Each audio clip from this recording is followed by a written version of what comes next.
दो हिस्से। जब खुशहाल शादी पहुंची तलाक तक। कहाँ थी तुम? 2 घंटे से फ़ोन कर रहा हूँ। मायके पहुंचकर बौरा जाती हो। बड़ी देर के बाद जब मोनी ने फ़ोन रिसीव किया तो मीत बरस पड़ा। अरे वह मोबाइल इधर उधर रहता है तो रिंग सुनाई ही नहीं पड़ी। सुबह ही तो बात हुई थी तुमसे। अच्छा क्या हुआ? किस लिए फ़ोन किया? कोई ख़ास बात? मोनी ने उसकी झल्लाहट पर कोई विशेष ध्यान न देते हुए कहा। मतलब अब तुमसे बात करने के लिए कोई ख़ास बात होनी चाहिए। मेरे पास क्यों ऐसे मैं बात नहीं कर सकता? तुम्हारा और बच्चों का हाल जानने का हक नहीं है क्या मुझे? हाँ, अब नाना मामा का ज़्यादा हक हो गया होगा। मीत मोनी के सपाट उत्तर से और चिढ़ गया। उसे उम्मीद थी कि वह अपनी गलती मानते हुए विनम्रता से बात करेगी। उधर मोनी का भी सब्र तुरंत टूट गया। बोली, तुमने लड़ने के लिए फ़ोन किया है तो मुझे फालतू की कोई बात नहीं करनी है। एक तो वैसे ही यहाँ कितनी भीड़ है और ऊपर से मान्या की तबीयत। कहते कहते उसने अपनी जीभ काट ली। क्या हुआ मान्या को? तुमसे बच्चे नहीं संभालते तो ले क्यों जाती हो? अपने भाई बहनों के साथ मगन हो गई होगी।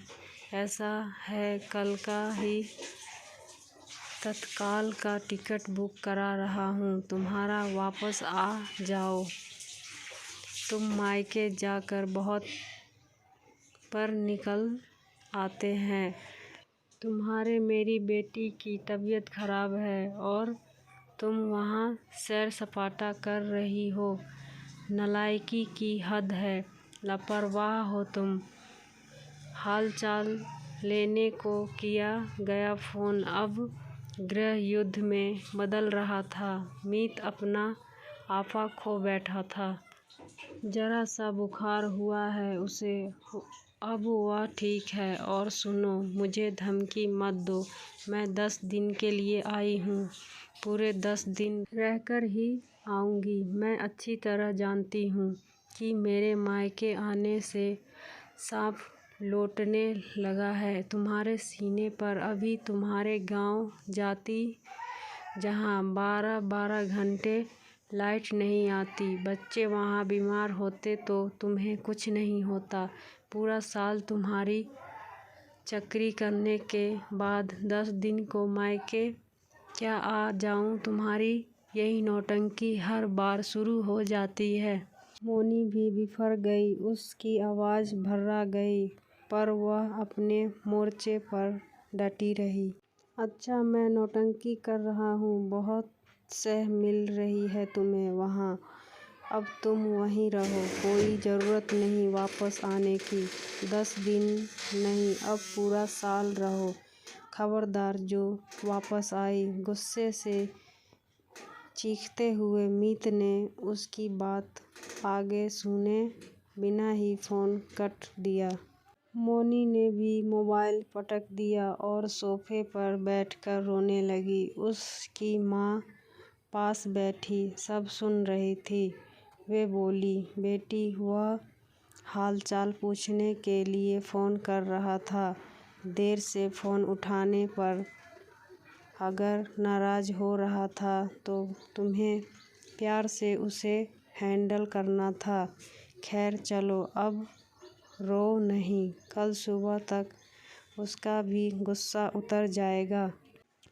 मोनी अपना मुँह छिपाए रोते हुए बोली, मम्मी सिर्फ 10 दिन के लिए आई हूँ। ज़रा सी मेरी खुशी देखी नहीं जाती। इनसे पतियों का स्वभाव ऐसा क्यों होता है कि जब भी हमें मिस करेंगे हमारे बिना काम भी नहीं चलेगा। तब प्यार जताने के बदले, हमारी कदर करने के बदले हमही पर झल्लाएंगे, गुस्सा दिखाएंगे, हमसे जुड़ी हर चीज़ से बैर पाल लेंगे। यह क्या तरीका है ज़िंदगी जीने का? बेटी, ये पुरुष होते ही ऐसे हैं। ये बीवी से प्यार तो करते हैं पर उससे भी ज़्यादा अधिकार जमाते हैं। बीवी के मायके जाने पर इनको लगता है कि इनका अधिकार कुछ कम हो रहा है, तो अपने आप अंदर ही अंदर परेशान होते हैं। ऐसी झल्लाहट में जब बीवी ज़रा सा कुछ उल्टा बोल दे तो इनके आह पर चोट लग जाती है और बेबात का झगड़ा होने लगता है। तेरे बाप का भी यही हाल रहता था। माँ ने मोनी के सिर पर हाथ फेरते हुए उसे चुप कराया। पर मम्मी, औरत को दो भागों में आखिर बांटते ही क्यों हैं ये पुरुष? मैं पूरी ससुराल की भी हूँ और मायके की भी हूँ। मायके में आते ही ससुराल की उपेक्षा का आरोप क्यों लगता है हम पर?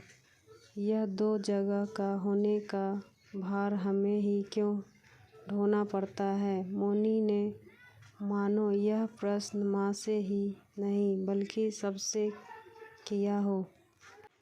माँ उसे अपने सीने से लगाकर चुप कराते हुए बोली, इनके आह का ससुराल में 36 का आंकड़ा रहता ही है। मोनी, मैंने कहा ना कि पुरुष होते ही ऐसे हैं। यह इनकी स्वाभाविक प्रकृति है और पुरुष का काम ही है स्त्री को दो भागों में बांट देना, जिनमें एक हिस्सा मायके का और दूसरा ससुराल का बनता है।